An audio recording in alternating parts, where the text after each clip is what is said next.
a professora Suzane está fazendo no meio do quintal dela. Vamos iniciar o reino Plant, onde os representantes são as plantas. Por isso eu trouxe vocês aqui para conhecer os dois primeiros grupos, briófitas e pteridófitas. Briófitas são os musgos. Olha como eles são pequenininhos, muito pequenos, dependentes de água, não têm vasos condutores de seiva. E as pteridófitas, professora? As pteridófitas são as samambaias. Então, turminha, pega o livro de vocês, abram na página 94 e me acompanhem nas explicações. Reino Plant. Quando olhamos uma floresta exuberante, é difícil imaginar que a Terra tenha existido sem as plantas, não é mesmo? Mesmo assim, é fato que o planeta ficou inabitado por milhares de anos. Foi somente há cerca de 500 milhões de anos que surgiram os primeiros vegetais em terra firme.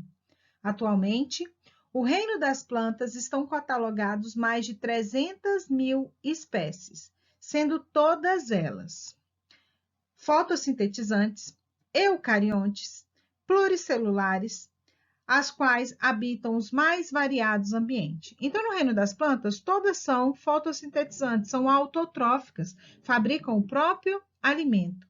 Todas são eucariontes, então todas têm carioteca, membrana que separa o núcleo do citoplasma. E todas possuem mais de uma célula. Eu coloquei para vocês o cladograma que está na página 95. Ele mostra a evolução das plantas, pois a gente acredita que as plantas tenham surgido a partir das algas, que começaram a viver em terra firme. Então, os cientistas concluíram que a partir das algas que começaram a viver em terra firme foram selecionadas e a partir delas surgiram as plantas. E aqui está uma ordem cronológica que isso foi acontecendo. Primeiro vieram as briófitas, que não tem nem vasos condutores de seiva, não tem flor, não tem fruto, não tem semente. Depois vieram as pteridófitas, que têm vasos condutores de seiva, alcançam tamanhos maiores, mas não tem semente, não tem flor e não tem fruto. Depois vieram as gimnospermas. As gimnospermas possuem vasos condutores de seiva e sementes. Depois vieram as angiospermas. Aqui já vai possuir vasos condutores de seiva, vai possuir semente, vai possuir flores e frutos, certo? Vamos começar por briófitas. Atualmente, o reino das plantas está dividido em 4 grandes grupos, de acordo com os seguintes critérios: presença ou ausência de vasos condutores de seiva. Briófitas não têm. Dependência da água para a reprodução. Briófitas são dependentes. Presença ou ausência de estróbilos e semente. Briófitas não têm. Presença ou ausência de flores, semente e frutos. Briófitas não tem nada disso. Vamos lá? Tá, professora, e o que briófita tem? Briófita tem rizóide ao invés de raiz, cauloides ao invés de caule, filóides ao invés de folha. Por que desses nomes? Porque são estruturas muito pequenas. Não chega a ser uma raiz, não chega a ser um caule, não chega a ser uma folha. Você já reparou, assim, em cantinhos de muro, no telhados, em calhas, em lugar que acumula umidade, que tem sombra, né, para que essa água não se perca? Um tapete verde formado por musgo. Essas aí são as briófitas. Elas podem chegar a, no máximo, 3 centímetros de comprimento, tá? Elas foram as primeiras plantas terrestres, vivem nesses lugares úmidos, são dependentes de água para a reprodução. Como que a água vai passando se ela não tem vaso? O vaso condutor é como se fossem as veias, né, da planta. Como ela vai passando água pelo corpo dela? Por isso que é pequenininho. Por isso que vai passando de célula a célula, num processo que a gente chama de difusão por osmose. Como assim, professora? Vai passando da célula que está com água para outra que está sem, vai passando de uma para outra, até chegar às suas últimas folhinhas, aos seus últimos filóides. Elas são vegetais muito simples, que apesar de serem pluricelulares, não formam tecidos especializados, não têm os vasos condutores. São constituídas, então, de rizóides, cauloides e filóides, e essas estruturas vão desempenhar funções semelhantes às raízes, caules e folhas, respectivamente. Então, o que elas são? O que ela tem? Deixa eu tirar aqui a caneta. A gente tem músculos como principal representantes, ausência de vasos condutores de seiva não existe, tamanho reduzido, e ao invés de folhas, caules e raízes, elas têm essas estruturas com esses nomes engraçados, que nada mais é do que uma raiz muito pequenininha, um caule muito pequenininho, uma folha muito pequenininha. Reprodução das briófitas. Antes de nos aprofundarmos no aprendizado sobre esse tipo de reprodução, vamos nos familiarizar com alguns termos que veremos com frequência no estudo dos vegetais. Gametófito, parte do vegetal que se reproduz de forma sexuada, por meio de gametas. Anterozoide, célula reprodutiva masculina. Oosfera, a célula reprodutiva feminina. Esporófito, parte do vegetal que se reproduz de forma assexuada, é o que forma esporo. Quando o gametófito forma gametas, o esporófito forma esporo. Cápsula, estrutura do esporófito que produz o esporo. Esporo, célula capaz de originar novos seres sem haver fecundação. Vamos à reprodução. As briófitas podem se reproduzir tanto da forma sexuada como de forma assexuada. Na forma sexuada, ela é dependente de água, meio necessário para que o gameta masculino flagelado, então ele vai ter um rabinho, chamado de anterozoide, que a gente já viu o que é, sejam liberados e atinjam a zoosfera.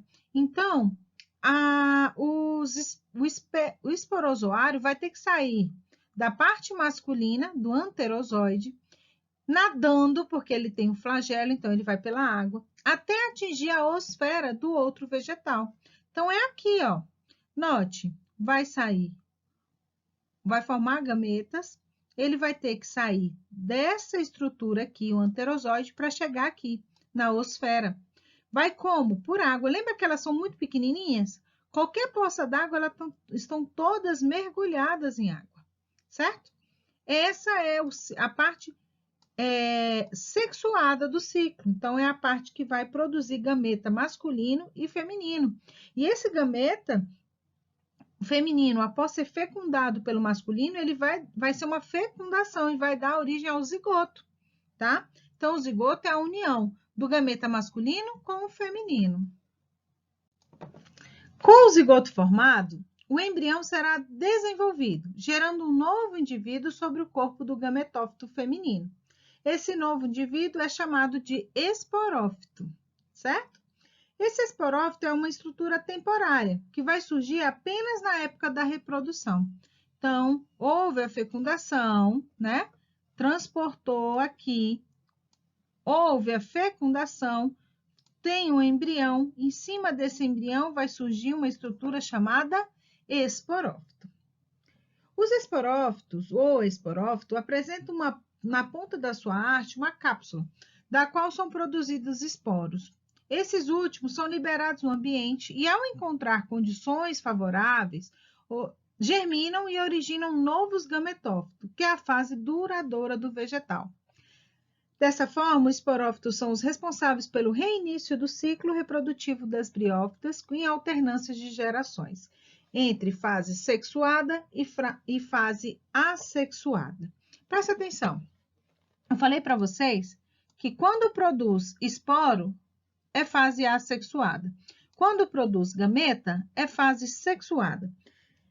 As briófitas, elas vão se reproduzir por alternância de gerações. Então, ela tem as duas fases, tanto a sexuada quanto a assexuada. Gameta masculino, gameta feminino, ocorrendo fecundação, fase sexuada. Vai gerar um embrião. Desse embrião, vai virar um esporófito. Esse esporófito, ele é capaz de produzir esporos. E é aqui que começa a fase assexuada do ciclo, que vai dar origem a gametófitos e vai começar tudo de novo, certo? Qual que é a fase duradoura das briófitas? A fase duradoura é a fase de gameta, gametófito, tá? A gente vai ver aqui nas pteridófitas é um pouco diferente. Beleza. Falamos das briófitas, as primeiras plantas terrestres, plantas muito pequenininhas que não têm vasos condutores de seiva. E agora vamos falar das samambaias, já são plantas maiores, porque a partir daqui os vegetais ganharam vasos condutores de seiva. O que é isso, professora? São parecidos com as nossas veias, as nossas artérias. Eles têm a função de transportar água e nutrientes por todo o corpo da planta, tá? Por isso que as pteridófitas são maiores, né, do que as briófitas, geralmente. Os representantes dos grupos das pteridófitas, assim como das briófitas, eles crescem em locais úmidos, com sombra, e dependem de água para a reprodução. Quando eu falo dessa dependência de água, não estou falando para hidratação, estou falando da dependência reprodutiva, porque o gameta masculino e feminino dessas plantas, para se encontrarem, precisam de água. Só que aqui, diferente das briófitas, as pteridófitas, elas já vão possuir raízes, folhas, caules verdadeiros, tá? Então, aqui a gente tem a raiz, olha aqui no desenho, a raiz, o caule, que recebe o nome de rizoma pelo seu formato, e as folhas, tá? Aí, a gente tem nas imagens aqui alguns dos representantes. Então, tem as samambaias, que são as mais conhecidas, mas existem cerca de umas 12 mil espécies de pteridófitas já catalogadas. Entre elas, a gente tem essas aí, tá? A cavalinha, a venca, tá? E o licopódios também é um exemplar de pteridófita. Reprodução das pteridófitas. Aqui, novamente, a gente tem a reprodução com a chamada alternância de gerações. O que é isso? Tem a fase sexuada, que produz gametas, e a fase assexuada, que vai produzir esporos. Só que aqui, a fase que a gente vê, que eu olho para uma samambaia e eu estou vendo, não é a fase de gameta, igual é no musgo, né? O gametófito, que é a fase duradoura do musgo. Aqui não. A fase duradoura é a fase que está produzindo esporos. Tanto que muitos de vocês já devem ter visto essa estrutura aqui, atrás das folhas das samambaias. Muita gente pensa até que a samambaia está doente quando ela está com essas estruturas aí. Mas não. Essas estruturas aí são isso aqui, ó. Só que muito aumentado. Dentro de cada pontinho preto que está aqui, ele produz vários e vários esporos. E esses esporos, quando caem em um lugar apropriado, com umidade e nutriente, eles germinam. E no que eles germinam, eles podem produzir de novo gametas. Esse gametófito é a fase passageira. Ele vai produzir gameta masculino e gameta feminino, oosfera, o feminino, anterosóide masculino. O gameta masculino, ele tem que ir nadando, lembra da dependência de água? Para encontrar o gameta feminino, a oosfera. Então, anterosóide encontra a oosfera. Pode ser da mesma planta? Pode, mas pode ser de plantas diferentes. A planta ela pode ser masculina e feminina, como ela pode o anterosóide de um fecundar a oosfera de outra planta e assim gerar variabilidade genética. Essa oosfera ela é fecundada, dá origem ao zigoto. Esse zigoto, ele pode desenvolver e dar origem novamente ao esporófito. E assim continua o ciclo de reprodução das pteridófitas. Vamos fazer uma comparação agora. Vamos lá, as comparações. Eu quero que vocês coloquem esse quadro aí no caderno, tá? Se você não conseguir desenhar o ciclo de vida, você pode colocar só os nomes, tá? E a síntese da página 107 também vai ajudar. Briófitas e pteridófitas. Vamos fazer um quadro comparativo. Quanto à estrutura, as briófitas vão ter rizóides, cauloides e filóides.